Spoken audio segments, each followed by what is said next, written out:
नमस्कार दोस्तों, जय श्री राम। कैसे हैं आप सब। हमारे YouTube channel Arvind Kumar official में आप सभी का स्वागत है।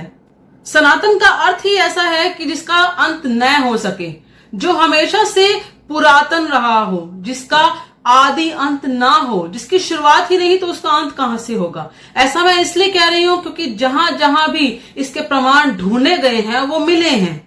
देश में कितनी ही मस्जिदें हैं जिन्हें मंदिरों को तोड़कर बनाया गया था एक समय में जब आक्रांता आए थे, लेकिन फिर भी जब जब उनके ऊपर कोई भी कानूनी कार्रवाई की जाती है या उनके ऊपर क्लेम किया जाता है कि ये हमारे देश की धरोहर है, ये हमारे मंदिर हैं, तो उसमें जब साबित होता है, ऐसे सर्वे होता है या किसी तरह की भी कोई भी अगर वहां खुदाई भी होती है तो आपको स्पष्ट ये देखने को मिल जाता है कि वहां पर मंदिर था।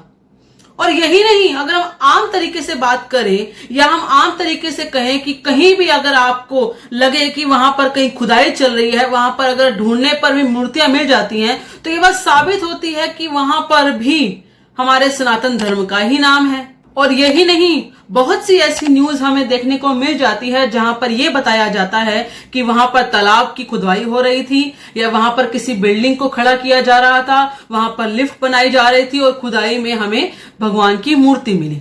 इस बार फिर से ऐसा हुआ है। बिहार के शेखपुरा के तोयगढ़ गांव के अंदर एक तालाब की खुदाई की जा रही थी। ये जो खुदाई है ये लगभग जल संसाधन विभाग के द्वारा 22 बीघा जमीन में फैले तालाब की जा रही थी।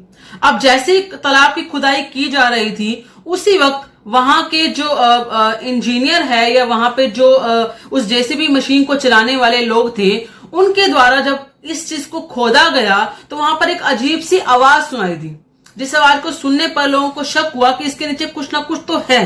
वहां के मजदूरों से मिट्टी को आराम से उसकी लेयर उतरवाई गई, मिट्टी को खुदवाया गया और उसके बाद वहां एक चमकीले पत्थर की बनी हुई पुरानी मूर्ति, अब की नहीं है, बहुत ही प्राचीन मूर्ति है, और भगवान विष्णु की मूर्ति मिली। ऐसा पहली बार नहीं हुआ है। बिहार के बहुत से ऐसे गांव हैं जहां पहले भी ये देखा जा चुका है।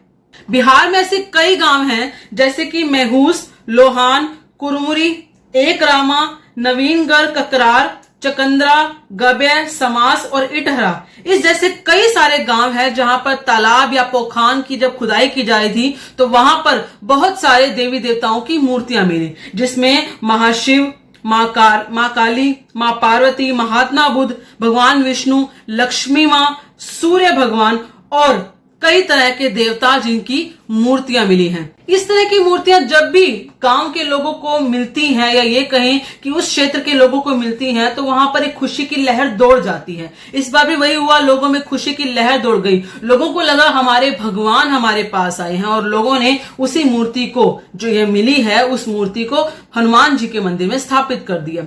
ये बहुत ही प्राचीन मूर्ति है, ये कोई अब की मूर्ति नहीं है, बहुत ही प्राचीन, यानी कि आप ये मान लीजिए हजारों साल पुरानी मूर्ति है जो मिली है। इसका अर्थ तो यही है ना कि जब भी सनातन की परंपरा के ऊपर कोई आघात करता है या कोई क्वेश्चन करता है कि सनातन क्या है, कुछ भी नहीं है, यहाँ कुछ भी नहीं था या ऐसा कुछ नहीं है, आर्य बाहर से आए थे, ऐसे कुछ प्रश्न करता है, तो याद रखिए आपका सनातन ही पुरातन है। सनातन ही वही चीज है जो आपको बार बार अपने अवशेष देकर ये बताती है कि मुझसे पुराना, मुझसे प्राचीन कुछ भी नहीं है, यहाँ सबसे पहले सनातन ही था। इस संबंध में वहां के थाना अध्यक्ष विवेक कुमार चौधरी ने बताया कि जैसे ही मूर्ति मिलने की सूचना हमें मिली, वैसे ही हमने पुलिस को भी वहां से रवाना कर दिया और जाकर उस मूर्ति को संभलवाया। लोगों की आस्थाओं के साथ किसी तरह का कोई खिलवाड़ ना हो, इस बात का पूरा ध्यान रखा गया। ग्रामीण वासियों में एक अलग से ही खुशी की लहर देखने को मिल रही है। वहां के लोगों ने पूरे विधि विधान के साथ इस मूर्ति की स्थापना की है। आप सबका इस बारे में क्या कहना है, कृपया करके अपने विचार कमेंट में जरूर बताइएगा। इस वीडियो को लाइक और शेयर जरूर कीजिएगा। धन्यवाद। जय श्री राम।